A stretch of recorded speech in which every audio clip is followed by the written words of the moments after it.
पार्थ चटर्जी और अर्पिता मुखर्जी को कोलकाता के ईएसआई अस्पताल ले जाया गया। अस्पताल पहुंचकर अर्पिता रोने लगी। अस्पताल में दोनों का मेडिकल होना है। ये बड़ी अपडेट आपको बता रहे हैं, जहां पर अर्पिता मुखर्जी की तस्वीरें ये देखिए किस तरीके से उनका ब्रेकडाउन हुआ, वो रोने लगी। इन्हें ईएसआई अस्पताल में चेकअप के लिए लेकर जाया गया था। पार्थ चटर्जी और अर्पिता मुखर्जी को कोलकाता के ईएसआई अस्पताल ले जाया गया। अस्पताल पहुंचकर अर्पिता रोने लगी। अस्पताल में दोनों का मेडिकल भी हुआ। आपको बता दें कि अर्पिता मुखर्जी के 3 और ठिकानों पर छापेमारी की गई और साथ साथ 4 और गाड़ियों की बरामदगी की कोशिश लगातार की जा रही है। लेकिन जब ईएसआई अस्पताल पहुंची अर्पिता मुखर्जी तो देखिए किस तरीके से फूट फूट कर रोने लगी और यही कह रही थी बार बार कि उन्हें फंसाया गया है। तस्वीरें आपकी टीवी स्क्रीन पर ये बताने के लिए काफी है कि पूरी तरीके से ये जो पूरा घटनाक्रम हो रहा है, ये पूछताछ चल रही है। अर्पिता मुखर्जी टूट चुकी हैं। फिलहाल पार्थ चटर्जी और अर्पिता मुखर्जी को कोलकाता के ईएसआई अस्पताल ले जाया गया है। अस्पताल पहुंचकर अर्पिता देखिए तस्वीरों में किस तरीके से रोने लगी। अस्पताल में दोनों का मेडिकल हुआ है और इससे पहले भी आपको बता दें कि ईएसआई अस्पताल दोनों को ले जाया जा चुका है चेकअप के लिए।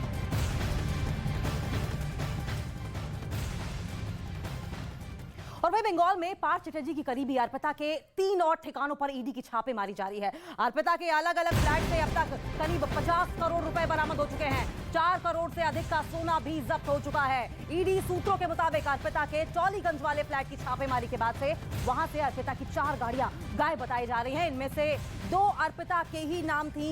ईडी उन गाड़ियों की तलाश कर रही है। तो लगातार इस वक्त अर्पिता मुखर्जी मुसीबत में गिरती हुई दिखाई दे रही हैं, क्योंकि उनके फ्लैट से अब तक 50 करोड़ से ज्यादा का कैश बरामद हो चुका है। साथ साथ कई किलो सोना जो कि लाखों का होगा और इसके अलावा विदेशी मुद्रा भी बरामद की गई है। और अब 3 और ऐसे उनके ठिकाने हैं जहां पर छापेमारी लगातार जारी है। लेकिन जानकारी के मुताबिक ईडी अब उन गाड़ियों की तलाश में भी जुट गई है जो फिलहाल गायब बताई जा रही हैं। अर्पिता की 4 गाड़ियां ऐसी हैं जो गायब बताई जा रही हैं। सूत्रों के मुताबिक अर्पिता के टॉलीगंज वाले फ्लैट की छापेमारी के बाद से वहां से अर्पिता की 4 गाड़ियां गायब हैं। इनमें से 2 अर्पिता के ही नाम थी। ईडी उन गाड़ियों की तलाश कर रही है। फिलहाल ये तस्वीरें आपकी टीवी स्क्रीन पर। तो पार्थ की काली कमाई पर खामोश रहने वाली ममता बनर्जी ने अचानक एक्शन ले लिया। पहले उन्होंने पार्थ चटर्जी से मंत्री पद छीन लिया और फिर पार्टी से भी सस्पेंड कर दिया। लेकिन सवाल यह उठता है कि पार्थ की गिरफ्तारी के 6 दिन तक ममता खामोश क्यों रही? क्या ममता ने सियासी फायदा नुकसान देखकर पार्थ चटर्जी पर यह एक्शन लिया है? आप समझिए इस रिपोर्ट में।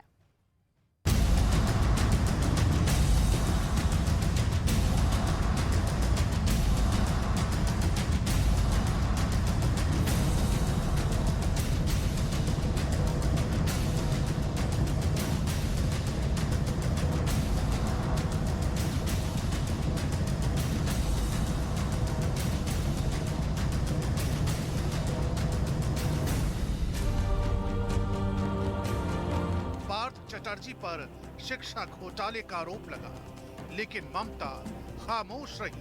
पार्थ चटर्जी पर ईडी का छापा पड़ा, ममता दीदी कुछ नहीं बोली।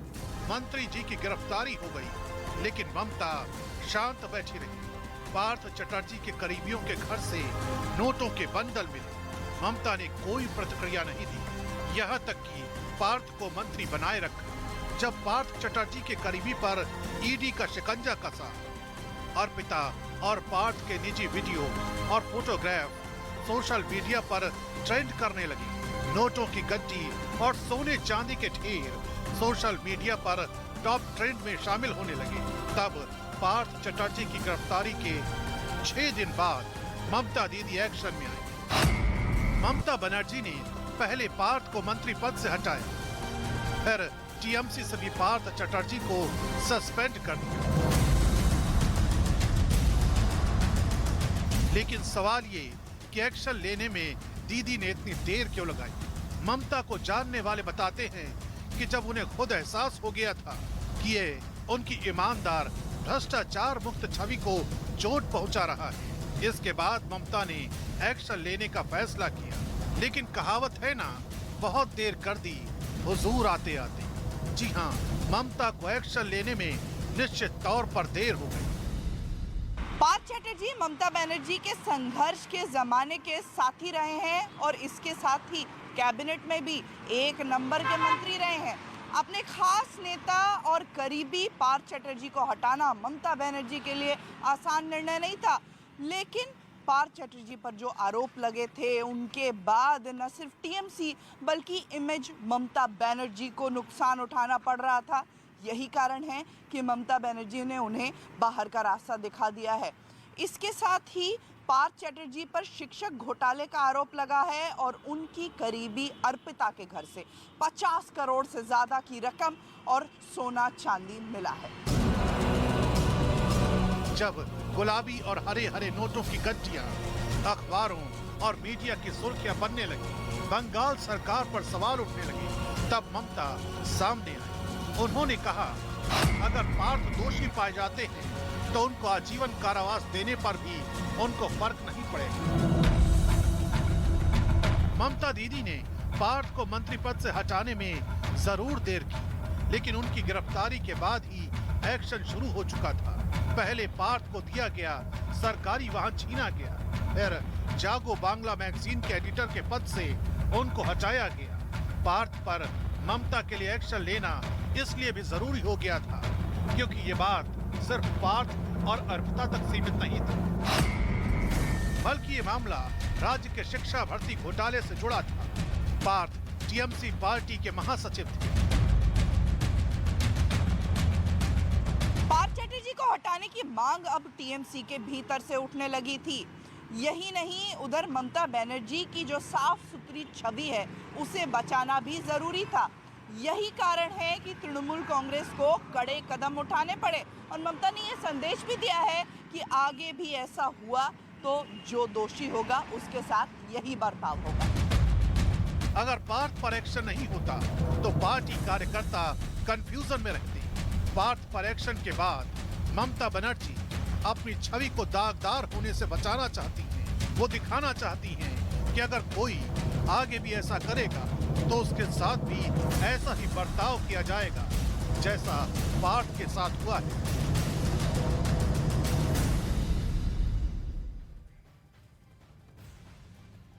चलिए अब आपको बताते हैं कि आखिर पार्थ चैटर्जी को हटाने के लिए ममता बनर्जी क्यों मजबूर हो गई थी। क्या कुछ वजह थी कि अपने नंबर 1 नेता, भरोसेमंद नेता को हटा दिया गया। पार्थ के करीबियों से मिली नोटों की गड्डी से ममता सरकार की छवि पर असर पड़ रहा था। ममता बनर्जी सरकार की ईमानदार छवि जो थी उसे वो बनाए रखना चाहती थी। ममता अपने ऊपर दाग लगने से बचना चाहती थी। पार्थ के एक्शन से ममता बनर्जी कार्यकर्ताओं को सख्त संदेश देना चाहती थी और यही वो तमाम बड़ी वजह रही कि अपने सबसे भरोसेमंद नंबर 1 नेता पार्थ चैटर्जी को उन्हें सस्पेंड करना पड़ा।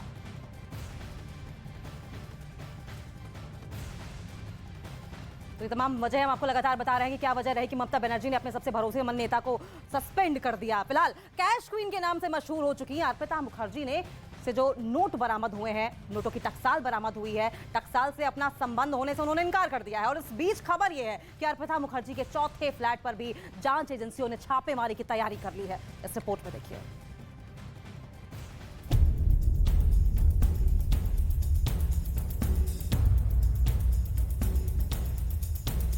ईडी की पूछताछ में टूट चुकी है अर्पिता मुखर्जी। बड़े सपने देखने वाली अर्पिता अब तोते की तरह बोल रही है। बोली, जिस फ्लैट में नोटों का टकसाल, वहां जाने की उसे इजाजत भी नहीं थी। कोलकाता कैश कांड में हर रोज नए खुलासे हो रहे हैं।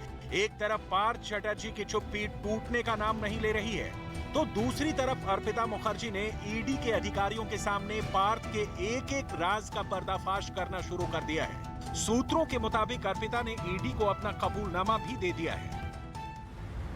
मुझे पैसे के बारे में कुछ भी पता नहीं है। बेलघरिया के फ्लैट के जिस कमरे में पैसे बरामद हुए हैं उसमें मुझे जाने की भी इजाजत नहीं थी।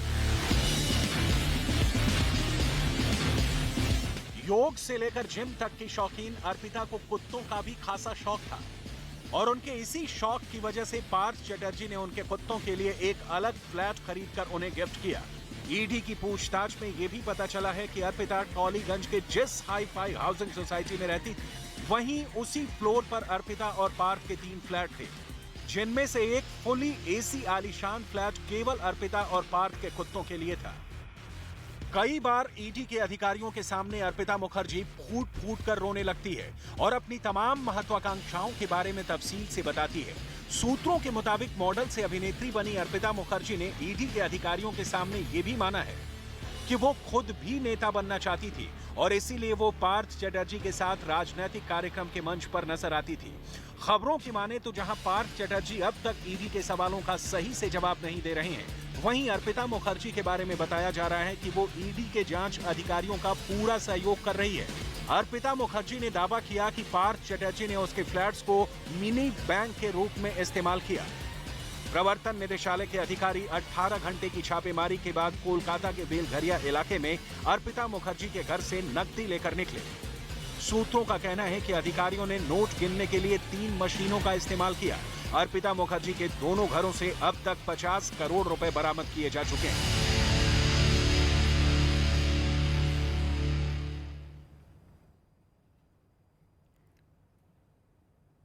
और अर्पिता मुखर्जी के दूसरे घर में भी कुबेर का खजाना मिला है। इतना पैसा देखकर आंखें आपकी चौंधी आ जाएंगी। लेकिन अब अर्पिता मुखर्जी कह रही हैं कि ये पैसा उनका है ही नहीं, ये सारा पैसा पार्थ चटर्जी का है। उन्हें तो पैसों के कमरे में जाने की इजाजत तक नहीं थी। अर्पिता मुखर्जी कहीं पार्थ चटर्जी को धोखा तो नहीं देने वाली हैं? अर्पिता मुखर्जी के इस बयान के आखिर मायने क्या हैं, इस रिपोर्ट के जरिए समझिए।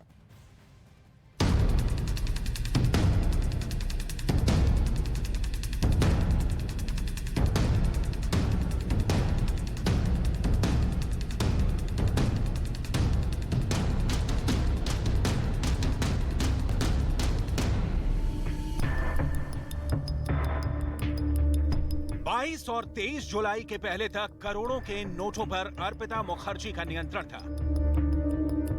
अर्पिता ने कोलकाता और बेलघरिया के ठिकानों पर करोड़ों का ये कैश सहेज कर रखा था।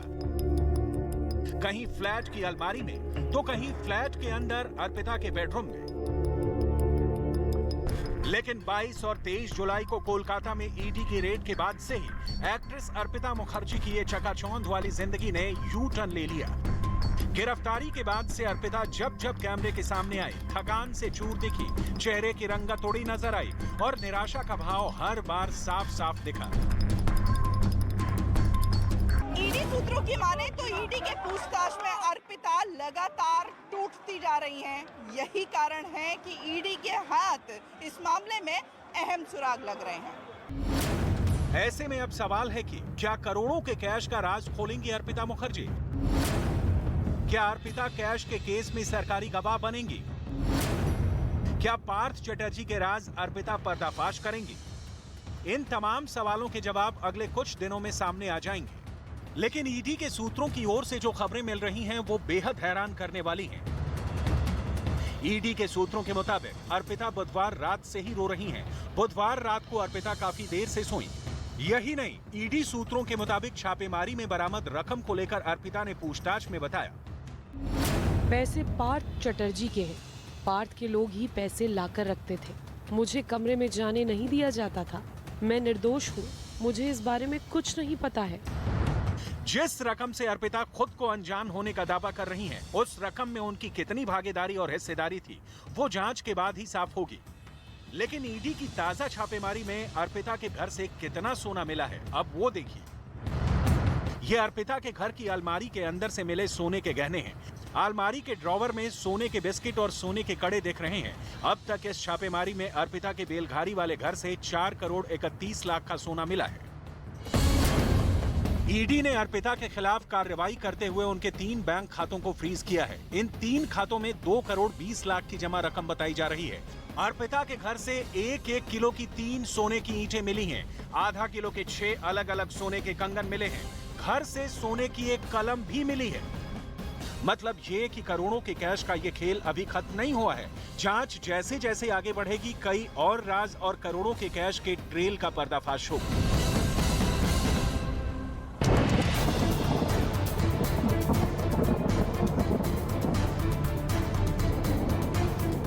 जोधपुर के अंदर सैलाब के बीच में लोग किस तरीके से रह रहे हैं।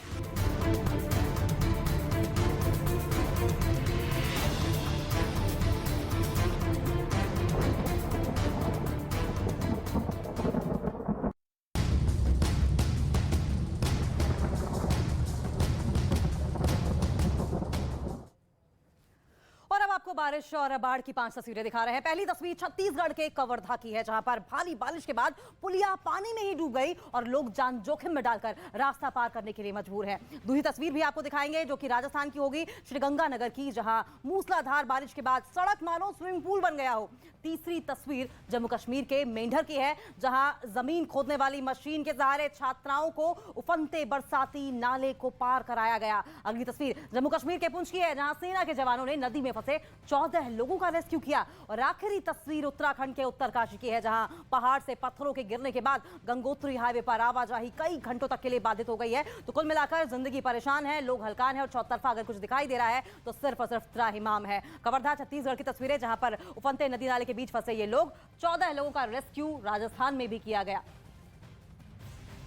तो जम्मू कश्मीर की बात अगर करें तो जम्मू कश्मीर के पुंछ में दरिया में 26 लोगों के फंसने से हड़कंप मचा हुआ है। जैसे ही इस बात की जानकारी प्रशासन को मिली, रेस्क्यू का जिम्मा सेना को सौंपा गया। पुंछ के चंडक दरिया से अभी तक 22 लोगों को सेना के जवानों ने सुरक्षित निकाल लिया है। वहीं बचे 4 लोगों को भी निकालने की कोशिश की जा रही है। इसके साथ ही एक हेलीकॉप्टर को भी स्टैंड बाय पर रखा गया है, जिसकी जरूरत पड़ने पर रेस्क्यू ऑपरेशन के दौरान सहायता ली जा सके। तस्वीरों से आप समझ सकते हैं कि कितने मुश्किल हालात में लोगों का रेस्क्यू किया जा रहा है। और फिलहाल ये तस्वीरें पुंछ जम्मू कश्मीर की है, जहां पर 26 लोग बीचों बीच दरिया के फंस गए थे, जिन्हें रेस्क्यू करने के लिए सेना को उतारा गया। हेलीकॉप्टर की भी तैनाती की गई है और जरूरत पड़ने पर हेलीकॉप्टर का भी इस्तेमाल किया जाएगा रेस्क्यू ऑपरेशन के दौरान। हालांकि अच्छी बात यह है कि अभी तक 22 लोगों का रेस्क्यू किया जा चुका है, जबकि 4 लोग अभी भी ऐसे हैं जिनका रेस्क्यू होना बाकी है।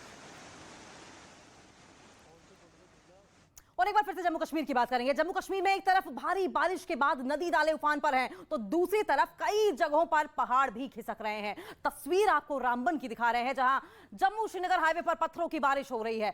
पहाड़ खिसकने की वजह से हाईवे पर पत्थर लगातार गिर रहे हैं। हालांकि जम्मू श्रीनगर हाईवे को कल तक के लिए बंद कर दिया गया है, एहतियातन बंद कर दिया गया है, जिससे कि आसपास वहां जाने वाले चाहे स्थानीय लोग हो या फिर सैलानी हो, किसी भी तरह का जान मान का कोई नुकसान ना हो। आमतौर पर यह देखा यही जाता है कि गाद, मिट्टी और पानी साथ में आते हैं, लेकिन इस बार बरसात इतनी ज्यादा है, बारिश इतनी ज्यादा हुई है कि भूस्खलन बढ़ गया है और ये भूस्खलन अपने साथ बड़े बड़े पत्थर लेकर आ रहा है, जिससे कि हाईवे बाधित हो रहे हैं। जम्मू श्रीनगर हाईवे पर पत्थरों की बारिश हुई है और पहाड़ खिसकने की वजह से हाईवे पर पत्थर लगातार गिर रहे हैं। हालांकि जम्मू श्रीनगर हाईवे को कल तक के लिए बंद कर दिया गया है, जिससे कि किसी अनहोनी को टाला जा सके। फिलहाल ये भूस्खलन की तस्वीरें देखिए, किस तरीके से पहाड़ दरका और उसके बाद पूरा का पूरा मलबा अपने टीवी स्क्रीन पर आप देख पा रहे हैं। और ज्यादा जानकारी के लिए हम लोग कर लेंगे, हमारे साथ जम्मू के अखनूर से पवन शर्मा जुड़ गए हैं।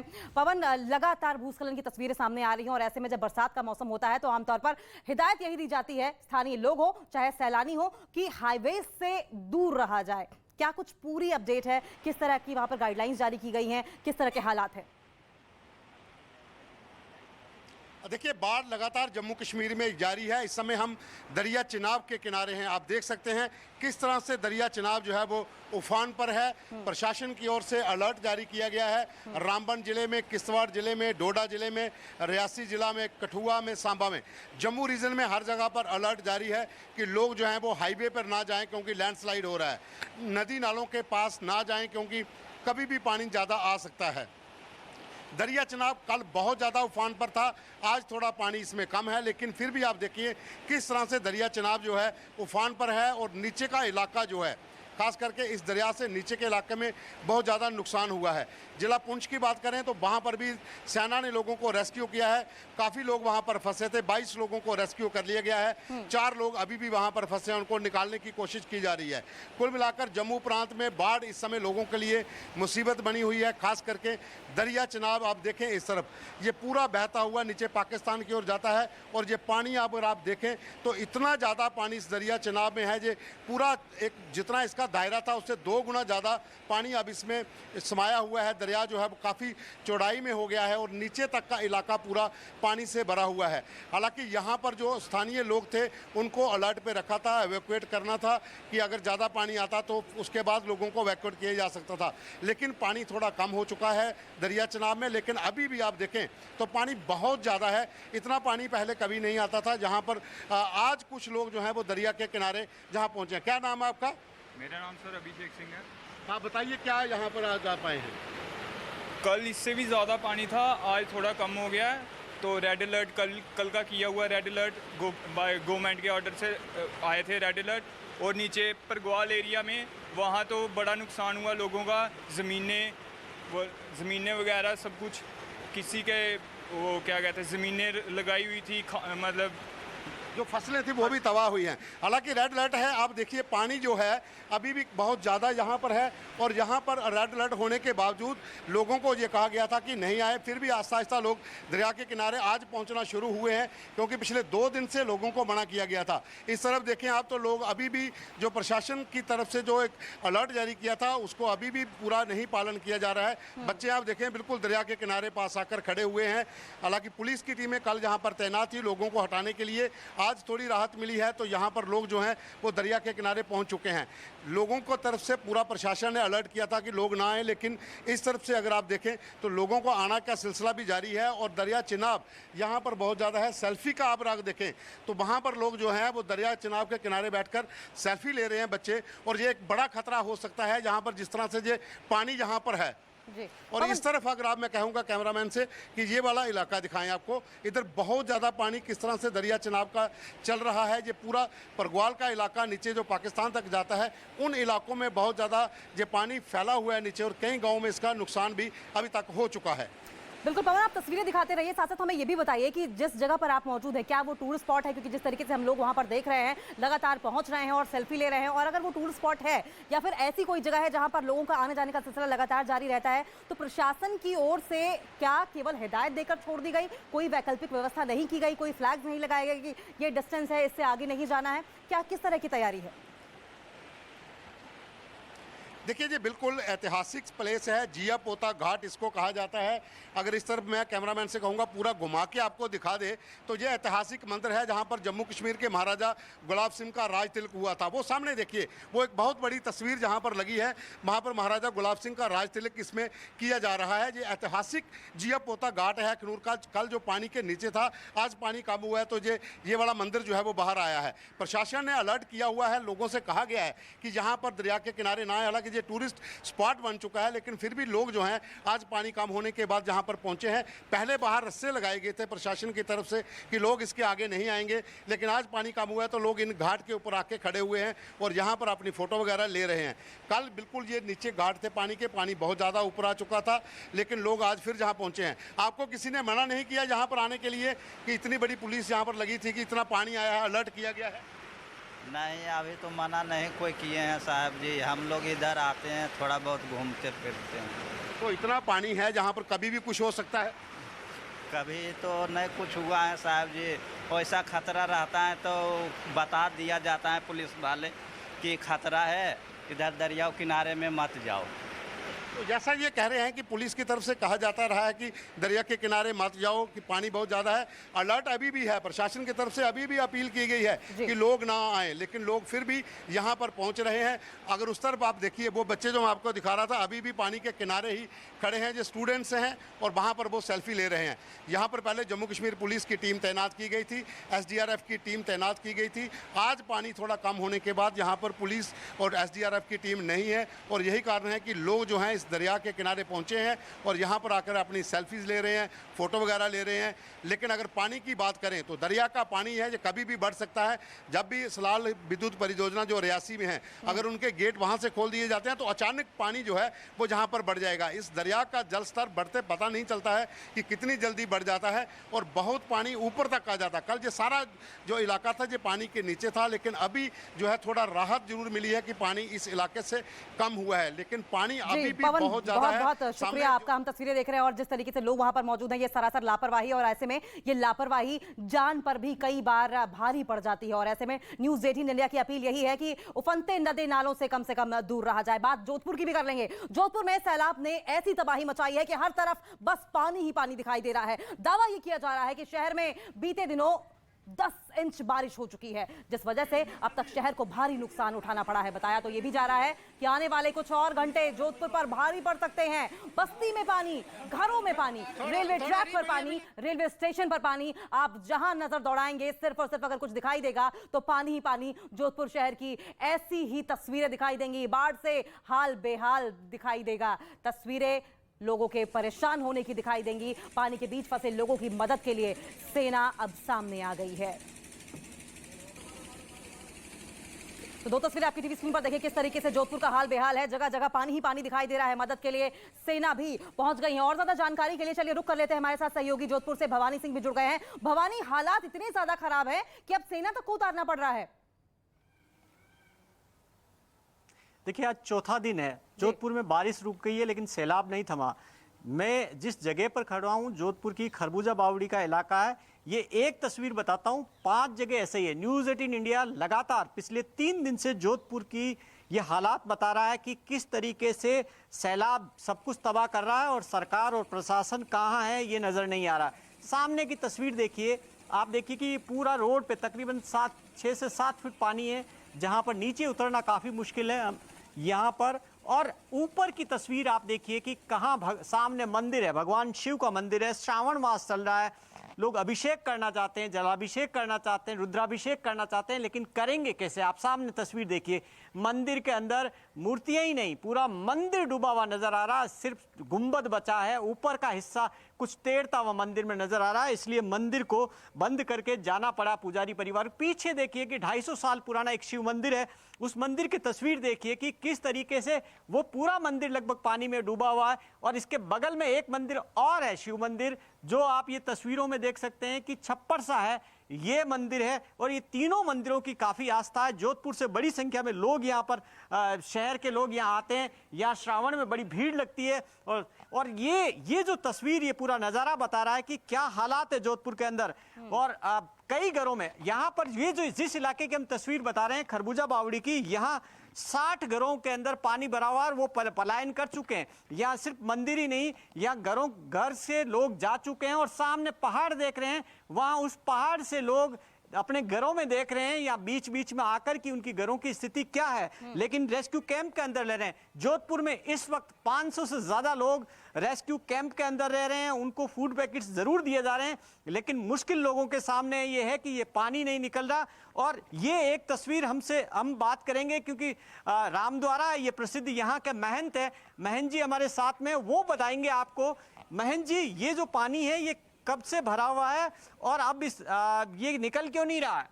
ये पानी सारा वर्षा में पूरे चांदपोल, विद्यासाल, इस क्षेत्र का पूरा पानी यहाँ बरसात का आता है और ये पूरा पानी भर गया है। और आप मंदिर देख रहे हैं हम सामने, आप इस वक्त श्रावण मास है, अभिषेक करने काफी लोग आते होंगे, अब कैसे आएंगे? श्रावण महीने में पूरे महीने यहाँ अभिषेक चलते हैं, प्रतिदिन भक्त लोग आते हैं, सब समय सुबह से शाम तक पूजा अर्चना चलती है।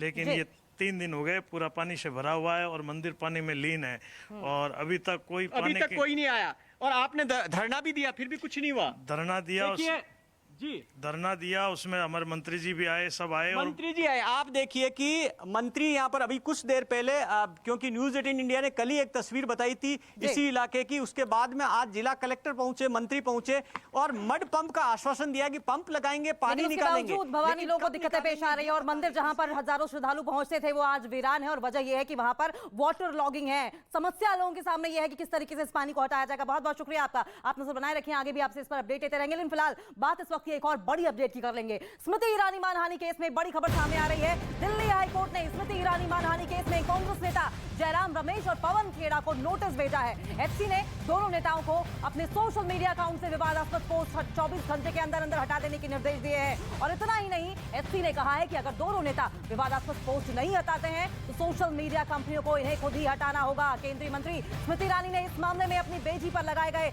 आरोपों के मद्देनजर मानहानि की याचिका दाखिल की थी। आपको बता दें कि आरोप ये लगाए गए थे कि स्मृति ईरानी की बेटी जोश ईरानी गोवा में एक बार चलाती हैं और इसी को लेकर लगातार स्मृति ईरानी को घेरने की कोशिश की जाती रही है। इस पर बड़ी अपडेट यह है कि स्मृति ईरानी मानहानि केस में दिल्ली हाई कोर्ट ने स्मृति ईरानी मानहानि केस में कांग्रेस नेता जयराम रमेश और पवन खेड़ा को नोटिस भेज दिया है। एचसी ने दोनों नेताओं को अपने सोशल मीडिया अकाउंट से विवादास्पद पोस्ट को 24 घंटे के अंदर अंदर हटा देने के निर्देश दिए हैं। और इतना ही नहीं, हाईकोर्ट ने यह भी कहा है कि अगर दोनों नेता खुद ये विवादास्पद पोस्ट नहीं हटाते हैं तो सोशल मीडिया कंपनियों को इन्हें खुद ही हटा देना होगा। इस वक्त हाईकोर्ट सख्त दिखाई दे रहा है। केंद्रीय मंत्री स्मृति ईरानी ने इस मामले में अपनी बेटी पर लगाए गए आरोपों के मद्देनजर मानहानि की याचिका दाखिल की थी और नोटिस भिजवाया था। तो देखिए, कांग्रेस नेता जयराम रमेश ने ट्वीट किया है, स्मृति ईरानी की ओर से दायर मामले का औपचारिक जवाब देने के लिए दिल्ली हाई कोर्ट ने नोटिस जारी किया। हम अदालत के सामने तथ्य पेश करेंगे, हम स्मृति ईरानी के आरोपों को नकारते हैं। तो जिस तरीके से जयराम रमेश को स्मृति ईरानी की ओर से नोटिस भिजवाया गया था, उस